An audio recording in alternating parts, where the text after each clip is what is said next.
Talk politics with our panel of former Liberal MP Fiona Scott and Ben Oquist, former Greens advisor, now director of DPG Advisory. Ben, let's start with the legal advice. Not really a surprise, but still very critical of the way that the former Prime Minister managed those secret portfolios. Yeah, it didn't break the law, but broke convention. I thought the most striking thing was the clear advice that how could ministers be kept accountable if you didn't know who they were? And I think this is the big problem for Morrison and the Liberal brand going forward. They're meant to be the Conservative Party that upholds conservative tradition and convention. Yet this legal advice and the inquiry is going to show that they chucked out some of the basic conventions of our liberal democracy.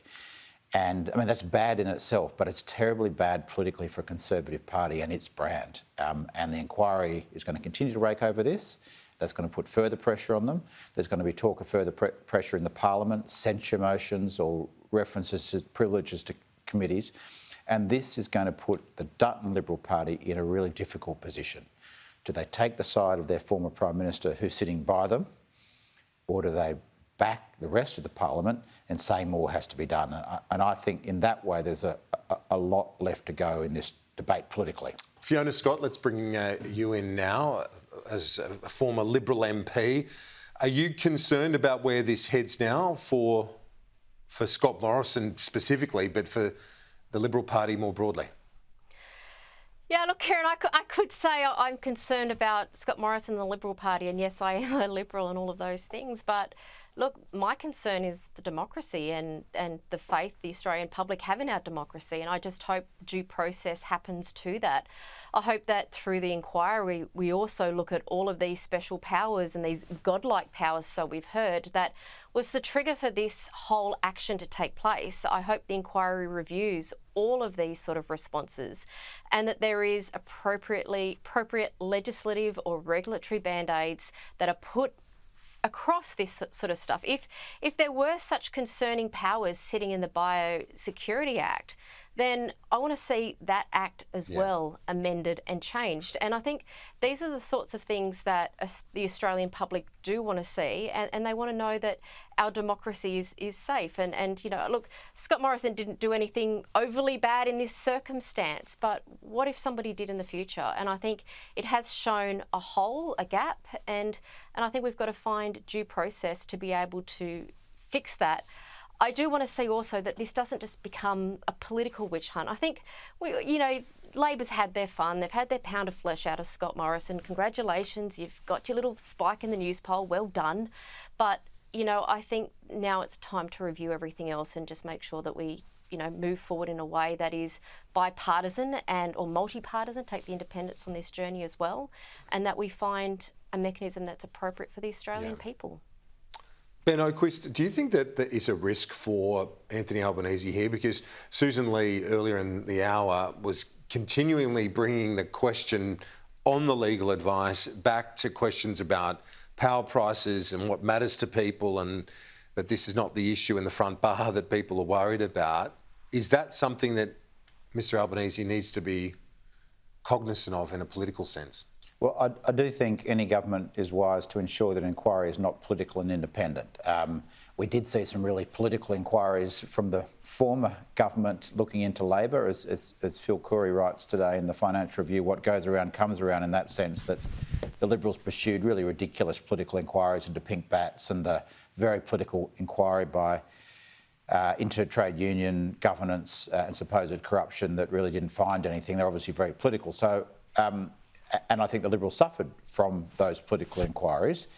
On the other hand, I do think people can walk and chew gum. And the idea that, yes, they're worried about power prices, but they're not worried about democracy and conventions and accountability and a Prime Minister on a power-hungry, power grab and secret appointments to ministries, that they're not concerned about those, is wrong.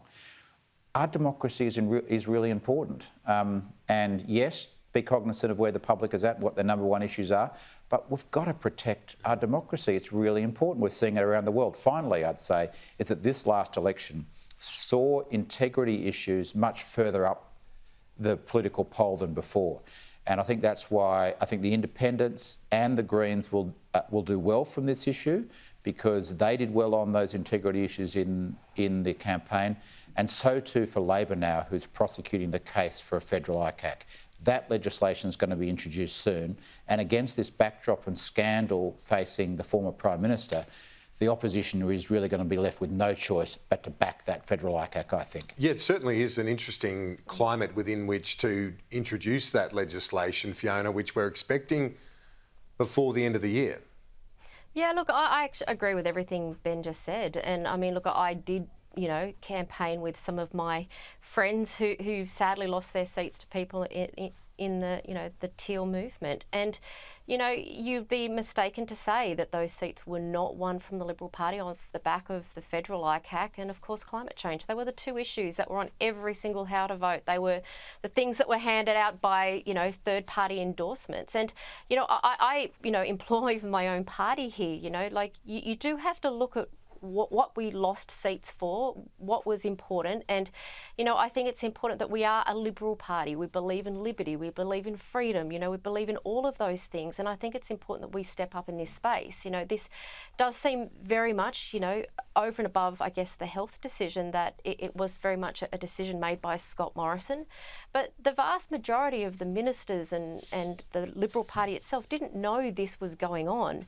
And I think there's also a responsibility for us as to how we rebuild at the beginning of all of this sort of things, as we acknowledge why we lost the last election and why we lost certain seats, and how we can actually really find that within our core values as what it means to be a Liberal Party. And I think in many ways how we participate through this process, how we are constructive. And, that does cut both ways. And unfortunately, these things are going to be done in a political light, in a political situation, from a new government reviewing an old government with a current sitting, Governor-General and all of those sorts of things. But, I mean, look, Kieran, I frankly believe democracy and freedom is more important than those things, and that's why we really do have to sort this out. And while I agree also with what Zoe Daniel just said and Susan Lee, we also have to look at the issues that are really impacting Australians right now. And I just hope the Albanese government can walk and chew gum.